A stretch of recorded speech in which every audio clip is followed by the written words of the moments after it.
A letter to the playground bully from Andrea, age 8.5. Maybe there are cartwheels in your mouth. Maybe your words will grow up to be gymnasts. Maybe you have been kicking people with them by accident.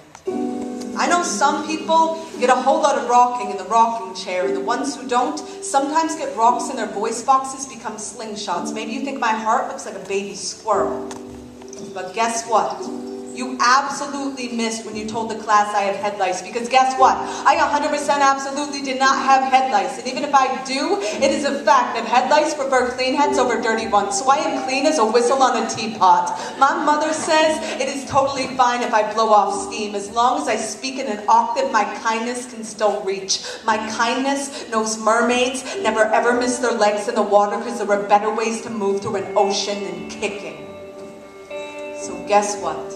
If I ever have my own team, I am picking everyone first. Even the worst kid and the kid with the stutter like the skipping record, because I know all of us are scratched. Even if you cannot hear it when we speak, my mother says some people have heartbeats that are knocking on doors that will never ever open. And I know my heart is a broken freezer chest. That's why I can't keep anything frozen. So no, I am not always crying. I am just thawing outside the lines. And even if I am always crying, it is a fact that salt is the only reason everything floats so good in the Dead Sea. And just because no one ever passes notes to me does not mean I am not super duper. In fact, my super duper might be a buoy or a paper boat the next time your nose is stuck up the river, because it is a fact that our hearts stop for a millisecond every time we sneeze, and some people's houses have too much dust.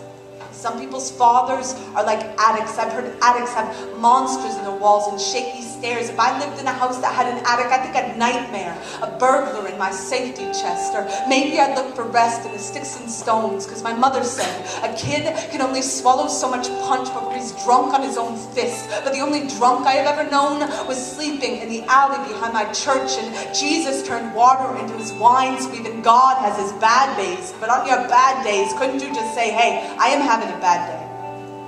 Instead of telling me I'm stupid or poor, or that I dress like a boy, because maybe I am a boy and a girl. Maybe my name is Andrea Andrews. So what? It is a fact that bumblebees have hair on their eyeballs, and people also should comb through everything they see. Like an anchorman is not a sailor. Like the clouds might be a pillow fight. Like my mother said, every bird perched on a telephone wire decides the direction of its flight, but the conversation's running through its feet. So I know everything I speak can make hurricanes and other people's weather vanes, or shine their shiny shine. So maybe sometime, if somebody would sit beside me on the bus, I could say, guess what? It is a fact that manatees have vocal cords, even though they don't have ears, just like Beethoven played music even when he couldn't hear. And I know every belt that has hit someone's back is still a belt that was built to hold something up. And it is a fact that Egyptians slept on pillows made of stone. But it's not hard for me to dream that maybe one day you'll write me back, like the day I wrote the lightning bug to say, I smashed my mason jar and I threw away the lid. I didn't want to take a chance that I'd grow up to be a war.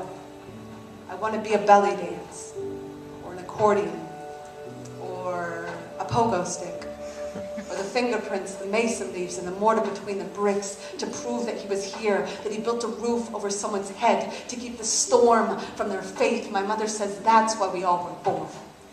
And I think she's right. So right back soon. Sincerely yours.